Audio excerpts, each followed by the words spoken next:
and it is live. It looks like we just went live.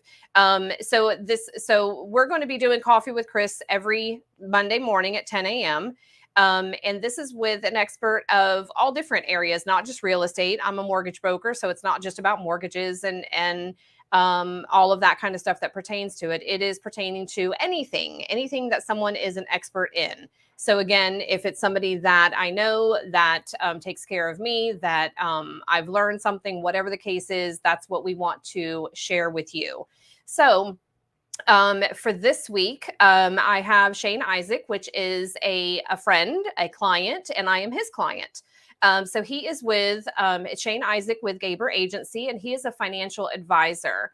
So Laura is putting Shane on here now. And so here is Shane. Hi, Shane. How are you? Good. How are you doing? Can you hear me fine? Yep, I can hear you. Okay, so we're on it. You're the first one. Yay. Nice. Nice. The christening. Yes, this is the christening. So I just mentioned who you are and all that kind of stuff. So tell us what you do, and then we're going to jump into what you're most asked. Let's see. I am a financial advisor through Lincoln Investment by way of the Gabor Agency here in Florida. I've been doing this for about 26 years. The Lincoln Investment out of Philadelphia and the Gabor Agency out of Tallahassee. It's a group that's owned by Lincoln Investment. And I have an office here in Tampa. We have offices all over the state of Florida. I head up the office in Tampa over in Hidden River off Fletcher. Okay. So for my license, I'm only in the state of Florida. So are you anywhere in the US, or what do you do? Where are you at? Yes, I'm licensed pretty much everywhere. Okay. Any state in which I have a client, I have a license. And I have clients in countless states. I don't even know how many, but most of them, ranging from Florida to Massachusetts to Seattle in California. I've got clients everywhere. I've got clients overseas. Okay. In Panama, in Poland, and a few other places. Oh, wow. So yeah, I handle accounts pretty much anywhere. People do move, and I have to stay up with them wherever they move. I have a client that just moved to Finland, which makes it interesting for speaking on Zoom or telephone because the time zone, obviously, right? Yep. But I'm licensed everywhere, and I operate through Lincoln Investments and as a fiduciary type advisor. We follow fiduciary guidelines, which means that we act only in our client's best interest. There's no sales going on at all. Right. So you make them enough money to where they can move to Finland and do all of that stuff and have to do whatever, and they get to do whatever they want. Yeah. That's partly. That person happened to be originally from there and wanted to move back by her family, but yes, there are different people have different goals in mind. Some want to be able to live by the beach, some want to live in the mountains, some want to live in a large city, whatever it may be. We focus on their goals and how to help them attain them, hopefully reasonably, but we do work on that to make sure that they can get these goals attained and move forward with those. Right. So we're doing this, and I asked Shane to do this with me because he actually, like I said, he's a client of mine, but I'm also a client of his. So my husband and I have been self-employed for 27 years, and we used to have retirement, and the market crashed, and so there went that. And so now we said, oh my God, we're not 30 years old anymore, and we need to start saving some money and get our retirement going. So Shane handles mine. He has advised me, which is very, very, very hard. Do not look at it every day. Do not look at it, just leave it alone and let it go. And so I actually have been very good at that. I do look at it every once in a while. I do kind of say, oh, okay. And then sometimes I say, oh God, but I, totally try to not look at it and do what I'm told to do. So just like I tell my clients, do what I tell you to do and I'll make it happen. So I'm doing what I'm told to do so that Shane can make mine happen for me and my husband. So that's huge for us. So we've actually started. So I asked Shane, what are 3 questions that he gets asked all the time. So your first question, Shane, was how do you manage all the people's accounts and remember all the little details, which that's key in both of our lives. Okay. So this, part of it is, I'll call it a natural. Part of it is that I do have kind of I don't want to just say a knack, but I'm very good at remembering numbers. I can remember client social security numbers off the top of my head.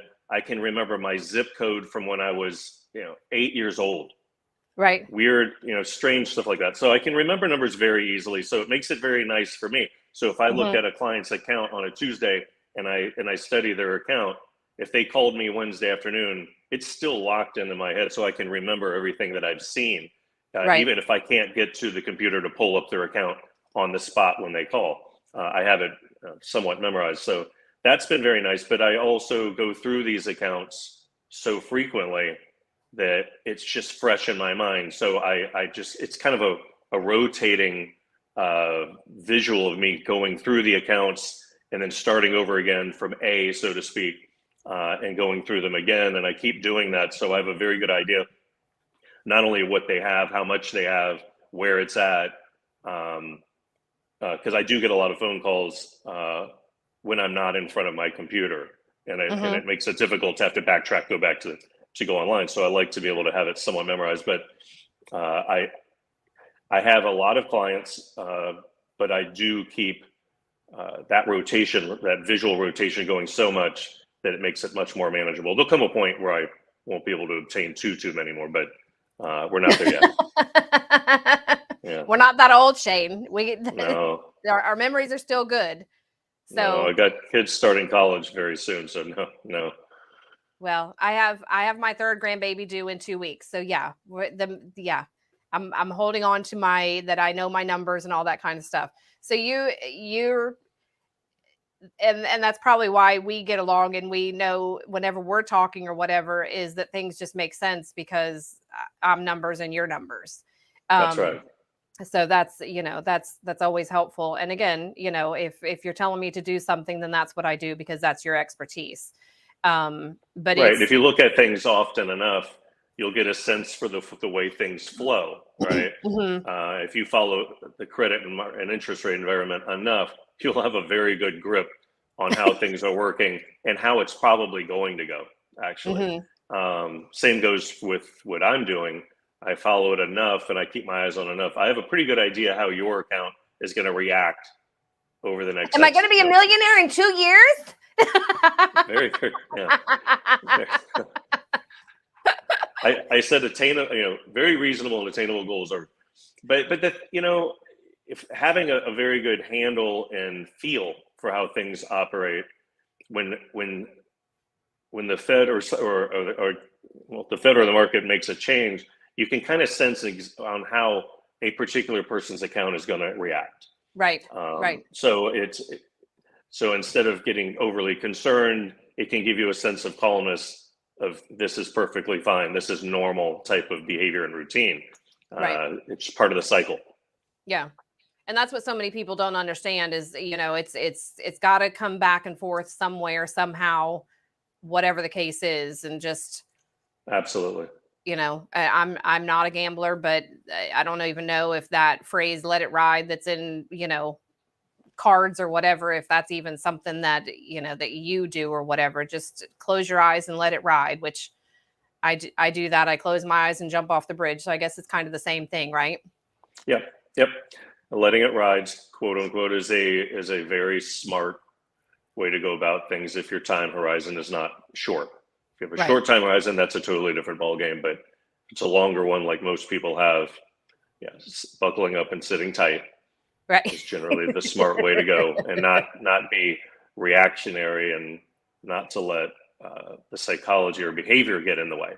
That is the Right. number one enemy of people in this country with their money and their investing, is they let their behavior get in the way of progress, and they actually hurt themselves unknowingly when they make these changes because they're reacting to a behavior.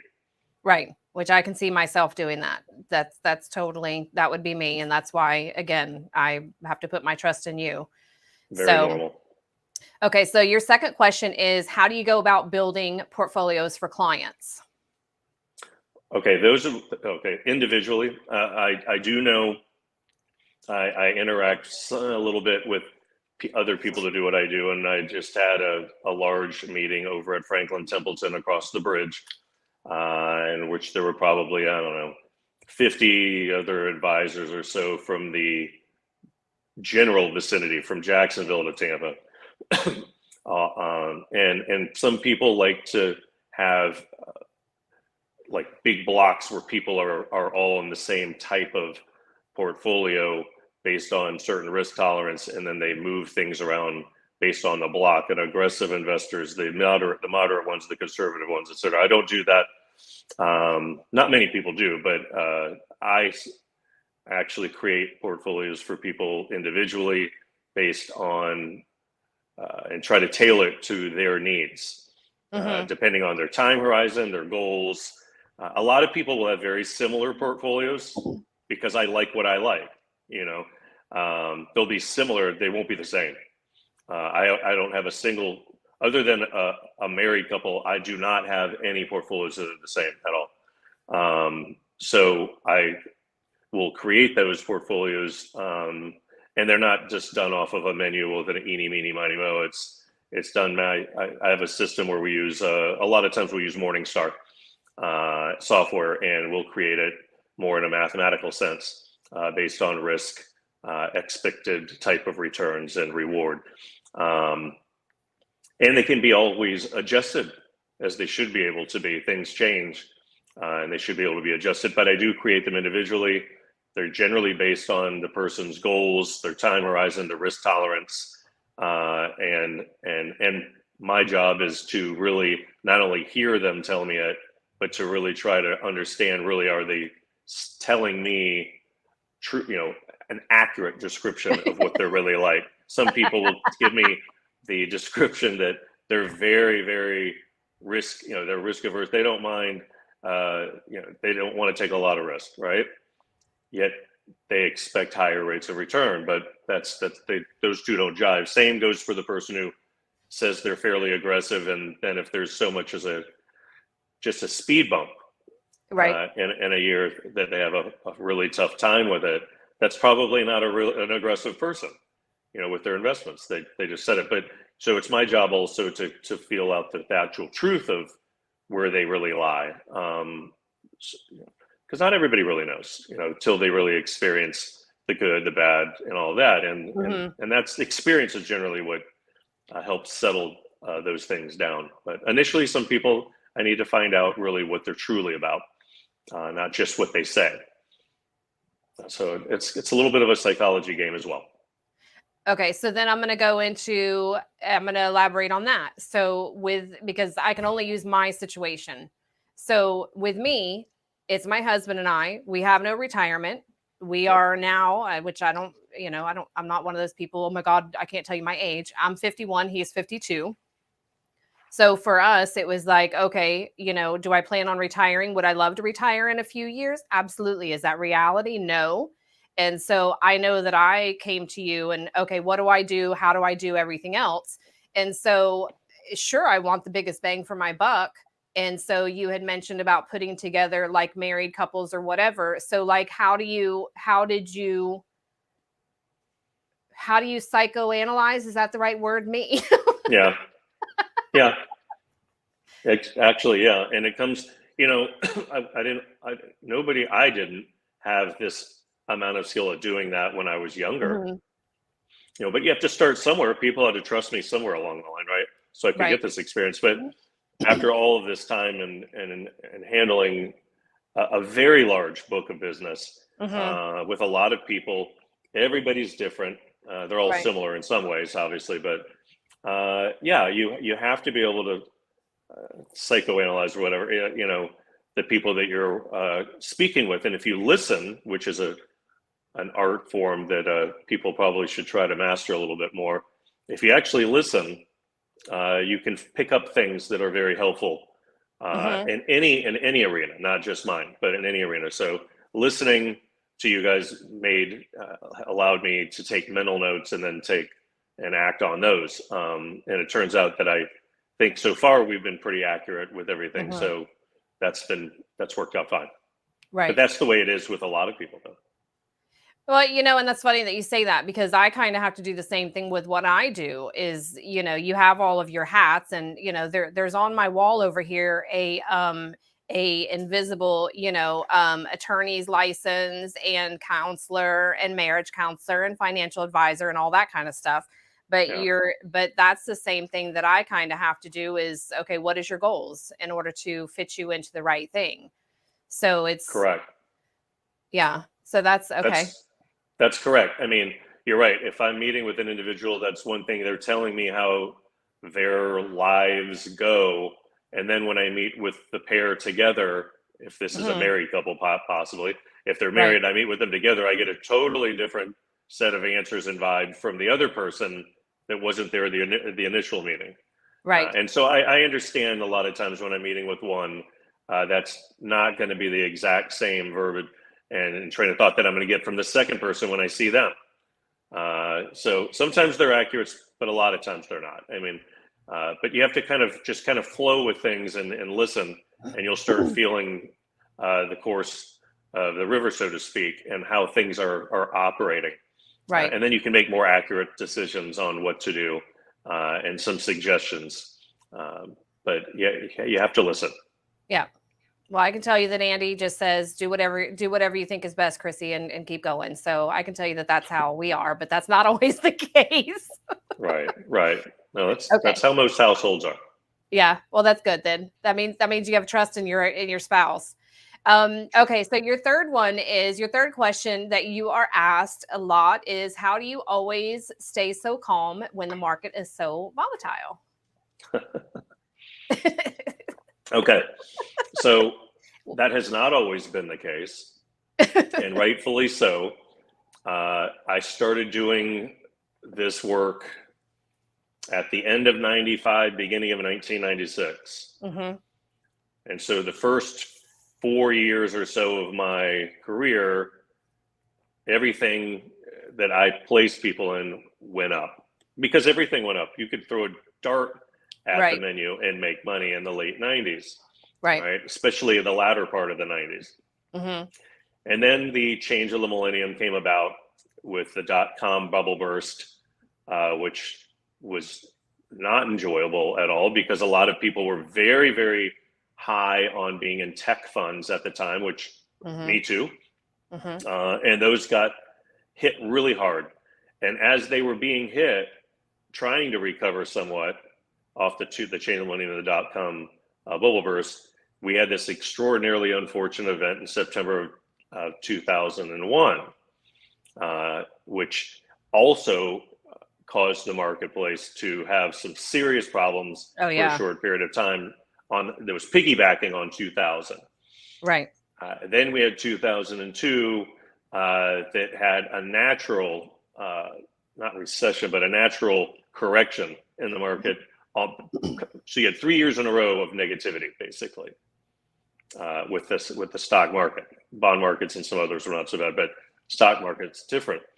And so during that period, it was a lot more tense for me to try to figure out this is, not just a month or a quarter of negativity, which anybody can handle that, but you got 3 years in a row.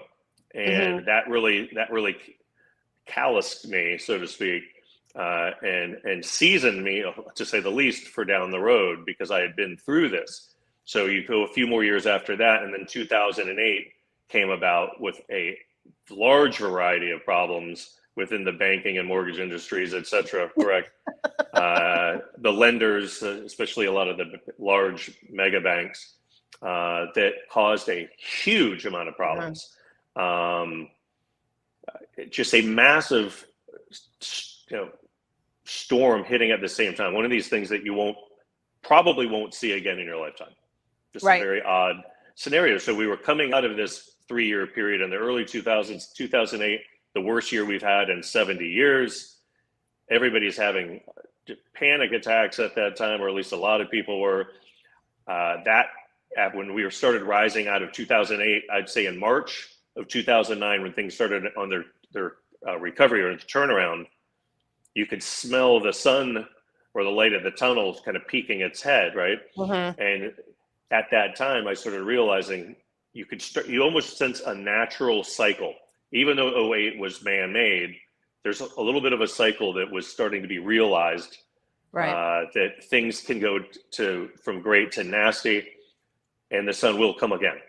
It might not be tomorrow, it may be a year later, but it will come back up and things will be just fine. And so after that happened, we had about a 12, 13-year period of sunshine, so to speak. And then COVID hit, but that COVID market cycle was only a 3-week downturn. That year turned out to be great anyway. So right now we're in 2022, and it has been almost 14 years since we've had a bad year. Right now we're in the earlier stages of a not so pleasant year, and it's very likely to continue. But we've already done this, been there, and experienced this over and over again. These natural type cycles, these are going to happen. Recessions do happen, expansion happens, retraction happens. The whole cycle will happen over and over again. And things tend to work in 10-year cycles. So we're probably in what most people would call a nasty spell right now for a little bit of time. And it's not anything to be overly concerned about, to be quite honest with you. Right. But it's something that I've experienced over and over again. And once you've experienced things, if you've ridden a very scary ride, the second time you ride it, it's not nearly as scary.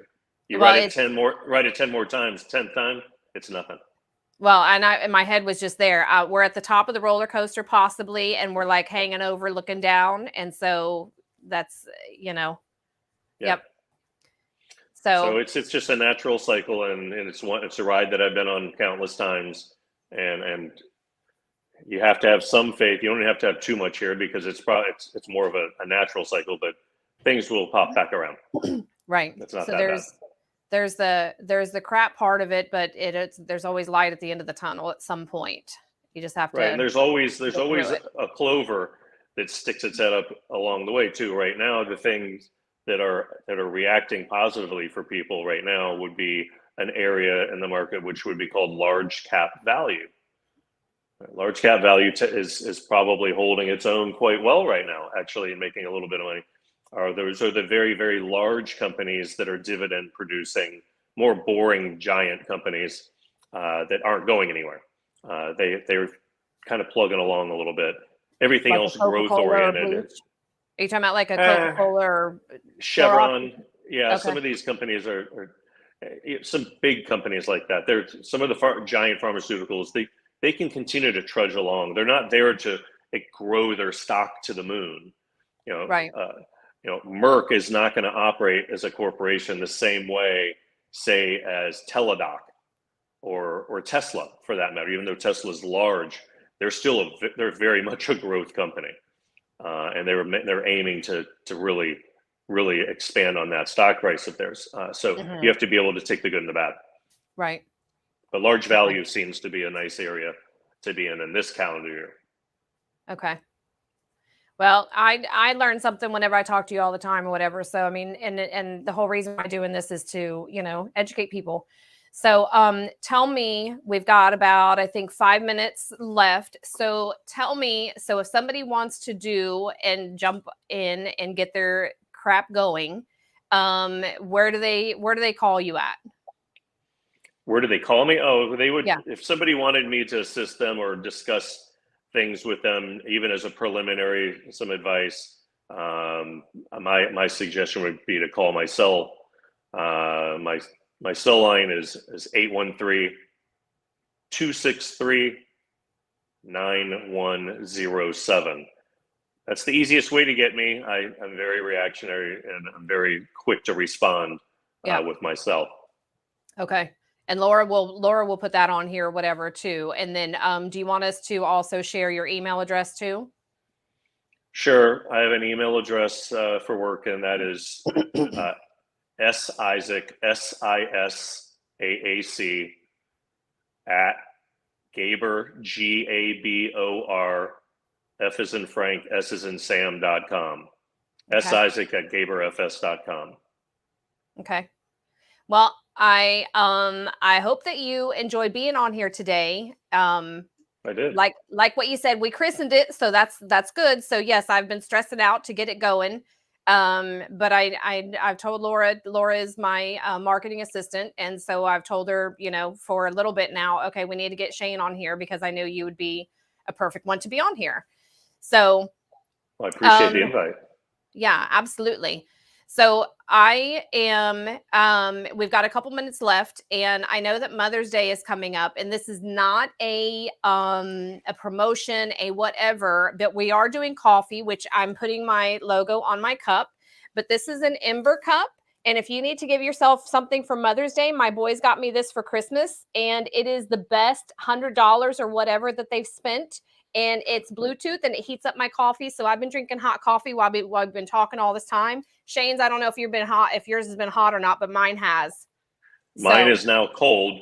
And I'm jealous. That's a nice, I like the idea of that mug. Actually, that's really good. Awesome. It's a base, and I hook it up to my phone, and I have one. So I bought one at the office for me, and I have one at home that they got me, and I set it, and you set it to 145 degrees, and it stays hot the entire time.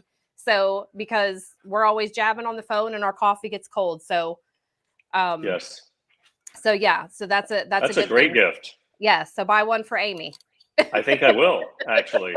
She's a coffee drinker, a daily coffee drinker. So yeah. And her phone's always nearby. So yes. They have them in different colors. Laura's going to check and see if I refer you, if you get any kudos. So she'll let you know. But yeah, it's an awesome Mother's Day present. But yeah, here's the light. But it's great. But anyways, off topic. But so again, thanks for being on here. Thank you for inviting me. Yes. So the next, so I wanted to just let you guys know. So Shane, you have to tune into or whatever, but you can always go on to, so this is going to be on my YouTube. It's on my personal Facebook, my business Facebook. Shane, you don't have a social media, right? I do, but I don't use them. Okay. I've only created them for personal things in relation to my kids' tennis and recruiting. So no, I don't use social media. I try to keep everything in front of me and in control, actually.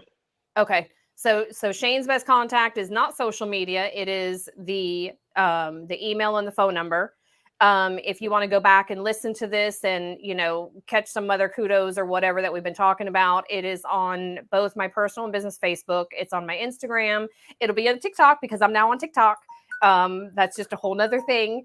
And YouTube and all that kind of stuff. So Shane's information will be posted as well. Next week, we have Jenny Hurtado, which she's actually a past client of mine too. I tried to get my past clients to give back to them. And so I actually sent out a blast and said, if you're self-employed, if you're an expertise on something, whatever it is, whether you work for somebody or not, come on, send me your information and let's get you on to another, again, to share and pass the information and all that kind of stuff, your expertise. So Jenny Hurtado, she does staging. So she does staging for selling your home. And she is on Facebook and all of that, but she's going to be our next. And so there will be a preview posted so that you can kind of check her out beforehand as well. But she is our next week. And I think we've covered everything. Shane, you think so? Yes, I think we did.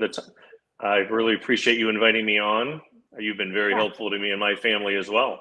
Yeah, absolutely. Hope the girls are well. Winning lots of tournaments. We hope so. Yes. All right. Well, I hope you have a great day. Have a great day, everybody. We're back here next Monday at 10 a.m. Little less stress because we made it through the first one. I'll talk to you later. Bye.